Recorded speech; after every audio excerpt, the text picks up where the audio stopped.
Subscribe now and press the bell icon. Never. Hello friends, पिछले class में हम लोग रेजोनेंस इन बेंजीन देखे थे। आज की क्लास में हम लोग रिएक्शंस ऑफ बेंजीन देखेंगे। यहाँ से मेरा कॉन्सेप्चुअल क्लास शुरू होने जा रहा है, तो थोड़ा सा कंसंट्रेट होकर देखेंगे। अच्छा, एक बात मैं बताना चाह रहा हूँ कि पिछला जो क्लास था उसमें हम लोग रेजोनेंस इन बेंजीन देखे थे, ना कि रेजोनेंस टॉपिक था। अगर रेजोनेंस टॉपिक रहता तो उसमें हम लोग डिटेल में पढ़ते, जैसे कि रेजोनेंस का कंडीशंस क्या है, कैनोनिकल स्ट्रक्चर्स क्या होते हैं, ड्रॉ करने के रूल्स क्या होते हैं, वो किस कंडीशंस में रेजोनेंस होगा, किस कंडीशंस में रेजोनेंस नहीं होगा, वो सब बात करते हैं। But according to B pharma third semester हम लोग सिलेबस को कवर कर रहे हैं, तो हम रेजोनेंस इन बेंजीन पढ़े थे। अब चलते हैं रिएक्शंस ऑफ बेंजीन। सबसे पहले हमें कुछ वर्ड्स क्लियर होना चाहिए, जैसे कि ये रिएक्शंस क्या होते हैं, फिर रिएक्शंस मैकेनिज्म क्या होते हैं, रिएक्टेंट्स क्या होते हैं, सबस्ट्रेट क्या होते हैं, रिएजेंट्स क्या होते हैं, और उसके बाद हम रिएक्शंस में प्रोसीड करेंगे। तो सिंपल सा ये है, तो कोई कंसेप्ट नहीं है। रिएक्शंस किसे कहते हैं? तो रिएक्शंस में बॉन्ड का टूटना और जुड़ना, उस प्रोसेस को हम रिएक्शंस कहते हैं। उसमें जो ओल्ड बॉन्ड्स होता है उसका क्लीवेज होता है और न्यू बॉन्ड का फॉर्मेशन होता है। जैसे कि एग्जांपल यहाँ है, ए बी, यहाँ पे ओल्ड बॉन्ड जो पुराना बॉन्ड है वो टूट रहा है और न्यू बॉन्ड का फॉर्मेशन हो रहा है। सिंपल सा था। आगे रिएक्शन मैकेनिज्म क्या होता है? तो रिएक्शंस प्रोसेस में जो भी इवेंट्स होते हैं उसको सीक्वेंस वाइज हम स्टडी करते हैं, उसको हम रिएक्शंस मैकेनिज्म कहते हैं। जैसे कि वो इवेंट्स क्या होते हैं, जैसे कि इलेक्ट्रॉन का मूवमेंट होता है, बॉन्ड का क्लीवेज, बॉन्ड का फॉर्मेशन होना, और उसकी काइनेटिक्स यानी कि रेट ऑफ रिएक्शंस के बारे में देखते हैं, उसको डिटेल स्टडी करते हैं सीक्वेंस वाइज, स्टेप वाइज, उसको हम रिएक्शंस मैकेनिज्म कहते हैं। अब चलते हैं, ये रिएक्टेंट्स क्या होते हैं? रिएक्टेंट्स, तो रिएक्टेंट्स सबस्ट्रेट प्लस रिएजेंट को हम लोग रिएक्टेंट्स कहते हैं, जो कि दो टाइप्स के होते हैं, वही substrate plus reagent, substrate and reagents. अब सबस्ट्रेट किसे कहेंगे और रिएजेंट किसे कहेंगे? यहाँ पे रिएजेंट, ये वर्ड क्लियर होना चाहिए, क्योंकि आगे जब हम रिएक्शंस पढ़ेंगे तो वहां पे ये मेन रोल रिएजेंट्स ही प्ले करता है, रिएजेंट और सबस्ट्रेट। तो सबस्ट्रेट वह रिएजेंट जो कि सप्लाई करता है कार्बन एटम को, न्यू बॉन्ड के फॉर्मेशन में कार्बन एटम को सप्लाई करता है, वो सबस्ट्रेट होता है। और अदर देन सबस्ट्रेट जो रिएक्टेंट्स होता है उसको हम रिएजेंट कहते हैं, यानी कि रिएजेंट कार्बन एटम का सप्लाई नहीं करता है। कुछ ऐसे भी कंडीशंस होते हैं जहां सबस्ट्रेट और रिएजेंट दोनों सप्लाई करते हैं कार्बन एटम को। उस कंडीशंस में हम वहां पे सबस्ट्रेट और रिएजेंट्स को रिएक्शंस के अकॉर्डिंग देखते हैं, कौन सा सबस्ट्रेट होगा, कौन सा रिएजेंट होगा। अब चलते हैं हम रिएक्शंस पार्ट में, बेंजीन के रिएक्शंस के बारे में। तो बेंजीन के रिएक्शंस मेरे सिलेबस में है इलेक्ट्रोफिलिक सब्स्टिट्यूशन रिएक्शंस। देखते हैं ये क्या रिएक्शंस होता है, शॉर्ट फॉर्म में ESR, आगे हम ESR नहीं लिखेंगे। तो अब इलेक्ट्रोफिलिक, ये वर्ड मेरा क्लियर होना चाहिए। इलेक्ट्रोफिलिक ये क्या वर्ड है, यानी इलेक्ट्रोफाइल क्या होता है, ये सब्स्टिट्यूशन का मीनिंग क्या होता है, और रिएक्शंस का मीनिंग हम लोग क्लियर कर चुके हैं। तो इलेक्ट्रोफिलिक सब्स्टिट्यूशन रिएक्शंस ये कैरेक्टरिस्टिक रिएक्शंस है बेंजीन का, यानी कि benzene electrophilic substitution reactions prefer करता है। अब इस रिएक्शंस में, इलेक्ट्रोफिलिक सब्स्टिट्यूशन रिएक्शंस में अटैक होता है इलेक्ट्रोफाइल का। यह रिएक्शंस का इनिशिएशन, रिएक्शंस की शुरुआत कैसे होती है? तो इलेक्ट्रोफिलिक सब्स्टिट्यूशन रिएक्शंस की शुरुआत इलेक्ट्रोफाइल के अटैक से शुरू होता है, जो कि leading to formation of intermediate. उसके बाद इंटरमीडिएट का फॉर्मेशन होता है, जिसे हम यूरेनियम आयन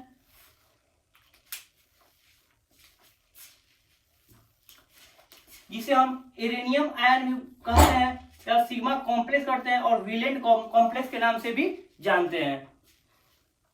अब रिएक्शंस पार्ट में देखते हैं, मेरा ये बेंजीन रिंग है और ये इलेक्ट्रोफाइल न्यूक्लियोफाइल है। तो रिएक्शंस में प्रोडक्ट में मेरा ये बेंजीन रिंग पे इलेक्ट्रोफाइल जुड़ जाता है, यानी सब्स्टिट्यूएंट्स जुड़ जाता है, और न्यूक्लियोफाइल हाइड्रोजन एटम्स के साथ जुड़ता है। तो इलेक्ट्रोफाइल न्यूक्लियोफाइल ये क्लियर है। अब इलेक्ट्रोफाइल क्या होता है? एक इलेक्ट्रोफाइल सब्स्टिट्यूशन ये क्या होता है, डील करते हैं। इलेक्ट्रोफाइल क्या होता है? तो इलेक्ट्रोफाइल जो वर्ड है वो दो वर्ड से मिलकर बना हुआ है, इलेक्ट्रो और फाइल, यानी कि इलेक्ट्रो मीन्स इलेक्ट्रॉन्स होता है, और फाइल यानी फीलिंग्स मीन्स लविंग, जहां फील होगी वहीं प्यार होगा। तो यानी कि इसमें यहाँ पे ये यही कहना चाहते कि वह वैसे स्पेसिस जिसे इलेक्ट्रॉन से प्यार हो, मोहब्बत हो, यानी लव करता हो, वह होता है इलेक्ट्रोफाइल। फाइल से याद करेंगे फीलिंग्स, फीलिंग्स मीन्स इलेक्ट्रॉन। किसके लिए फीलिंग्स है? इलेक्ट्रॉन के लिए ये फील करता है, यानी इलेक्ट्रॉन से ये प्यार करता है, तो उसको बोलते हैं हम इलेक्ट्रोफाइल। यानी ये इलेक्ट्रॉन डिफिशिएंट कंपाउंड होते हैं, ये वर्ड हम बोल सकते हैं, बोलते भी हैं, होता भी है। इलेक्ट्रोफाइल यानी इलेक्ट्रॉन डिफिशिएंट, यानी कि इलेक्ट्रॉन की कमी है।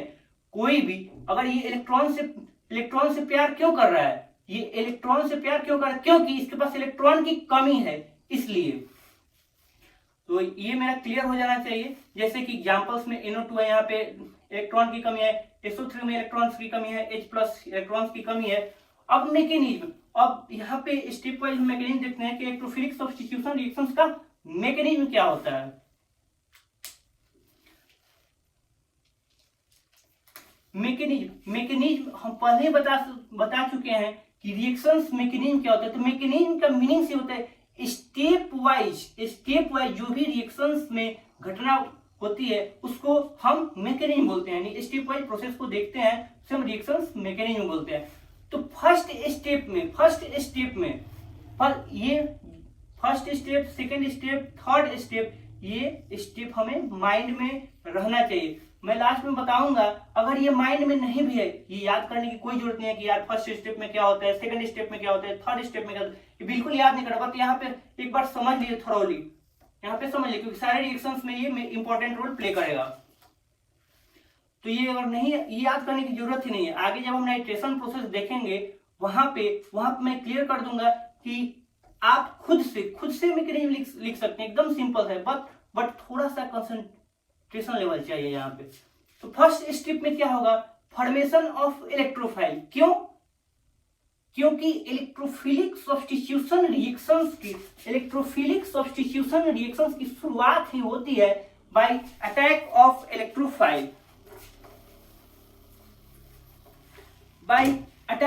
इलेक्ट्रोफाइल,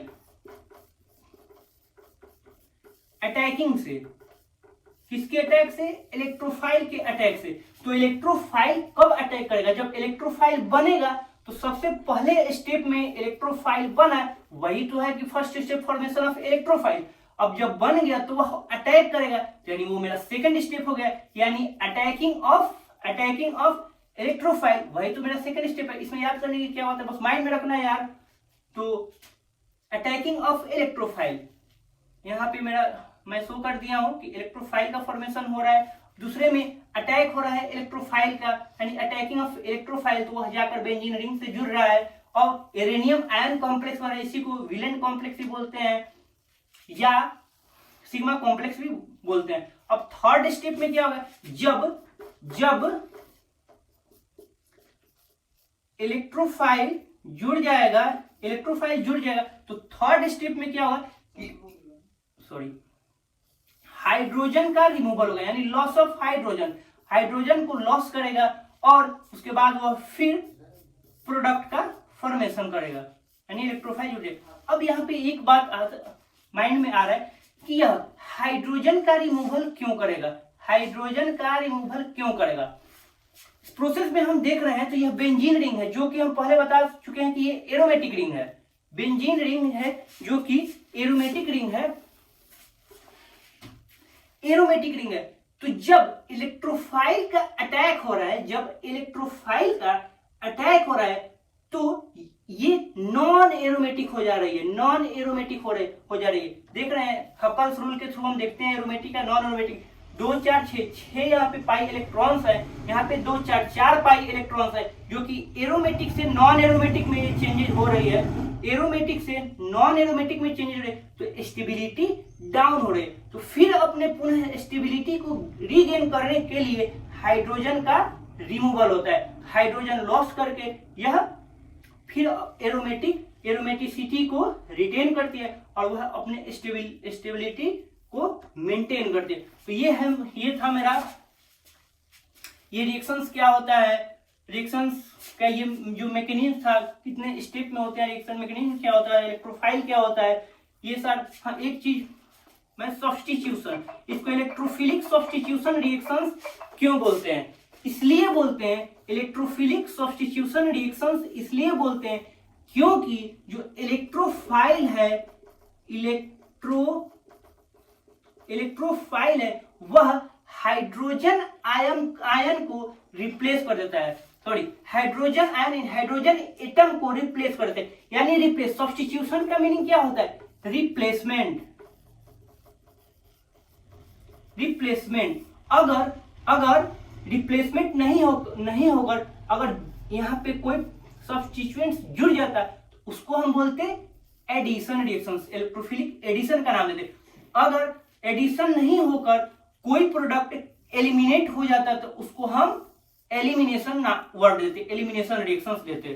तो यहाँ पे देख रहे हैं कि रिप्लेस हो रहा है, यानी इलेक्ट्रोफाइल आ रहा है और हाइड्रोजन को रिप्लेस कर दे रहा है, बेंजीन रिंग से हाइड्रोजन को रिप्लेस कर दे रहा है, इसलिए इसको हम इलेक्ट्रोफिलिक सब्स्टिट्यूशन रिएक्शंस बोलते हैं। बस आज की क्लास हम यहीं एंड करते हैं। नेक्स्ट क्लास में हम देखेंगे पूरे रिएक्शंस के बारे में, जैसे कि नाइट्रेशन होता है, सल्फोनेशन, हेलोजिनेशन, फ्रीडर-क्राफ्ट रिएक्शंस जिसमें 2 पार्ट्स होते हैं, अल्काइलेशन और एसाइलेशन। उस पार्ट को हम कवर करेंगे। बहुत आसान है, बस थोड़ी सी कंसंट्रेशन की जरूरत है और इसके प्रॉपर नोट्स मैं डिस्क्रिप्शन बॉक्स में प्रोवाइड कर दूंगा। आज के लिए इतना ही, थैंक यू। लास्ट में एक बात मैं बोलना चाहूंगा कि अब लाइक और सब्सक्राइब करें और चैनल को और आगे प्रोसीड करें। Thank you.